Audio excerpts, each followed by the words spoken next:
All right, WandaVision, another episode of WandaVision. Also, spoiler alert for WandaVision this week. That would be episode 5 of WandaVision. Also, spoiler alert for any previous episodes of WandaVision and Avengers Infinity War.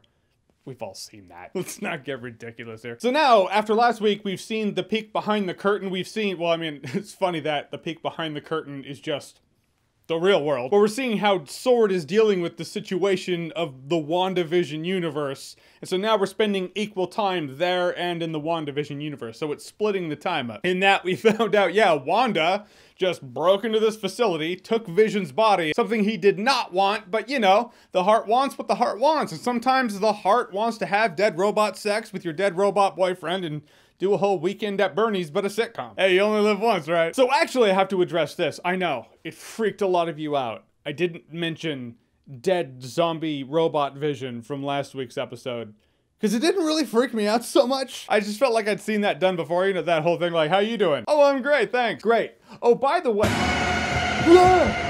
Hey.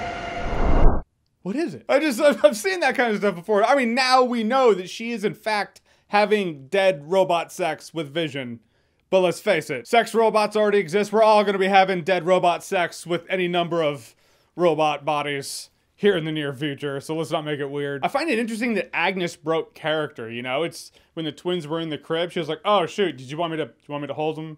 I mean, it looked like outtakes from a sitcom, but less fun. Usually outtakes from sitcoms have people cheering and laughing, and it just looked awkward, but it looked like an awkward line fumble from bonus features or something. But when Vision touched that dude's brain, he was like, help me, she's evil. It's like, whoa. That brings me to a thing I really liked in this episode is I see Wanda as a villain for the first time since Age of Ultron. But even in Age of Ultron, by the end of that movie, she wasn't a villain anymore. But now I see her as a villain. Granted, it's in that Breaking Bad kind of way. It's like, I know your story. I know why you're doing it. I get the pain, but still, you are the villain of this situation. Road to Hell is paved with good intentions. That is a concept as old as humanity itself. So although you get that, you can still be like, well, you are still enslaving this entire town and making them, what, your mental puppets for your little sitcom you want to do? The whole town's like, I'm powerless. By the way, can I borrow some ice cubes? There are strings on me. Oh shit, that's kind of funny. There are no strings on me. The song from the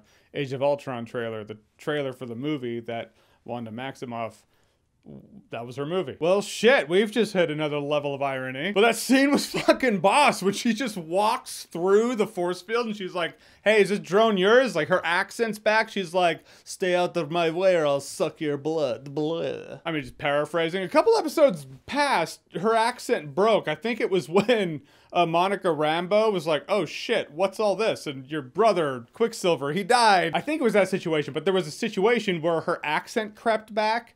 And I thought I heard that. Then I was like, I was probably hearing stuff. And the internet's like, holy shit, did you hear the accent come back? I was like, shit!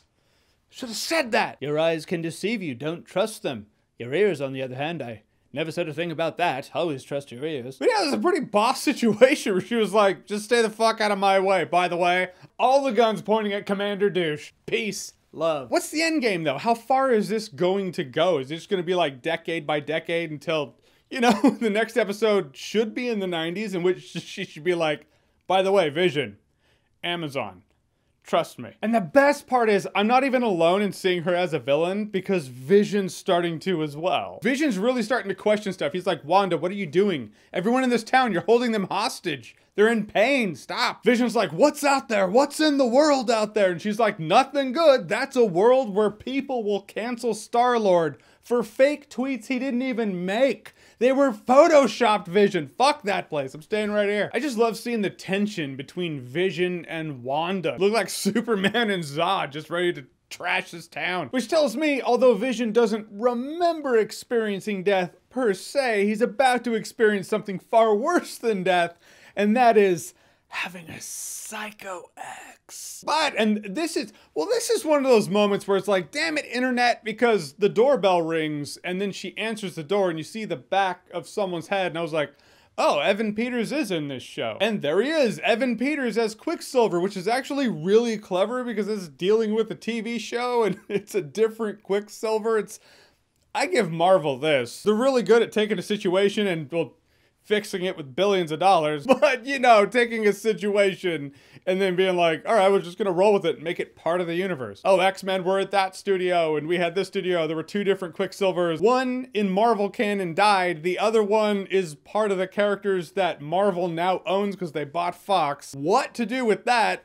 It makes sense for the context of WandaVision. I thought that was really clever, but again, damn it, internet, because I watch YouTube videos as much as the next person. Sometimes the internet's like, hey, you watched how the universe works? Here's a suggestion.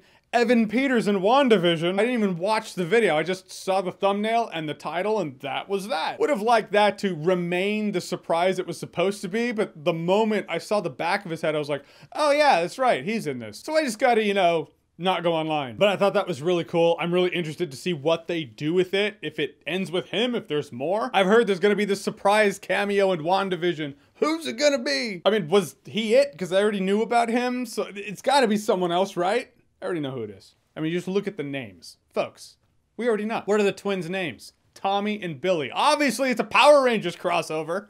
Come on. In the end, this episode of WandaVision, it ramped it up. It springboards off of last week's episode, which had my curiosity. This week had my fucking attention. But they're in a unique and interesting position to do some really cool stuff, especially with how this episode ended.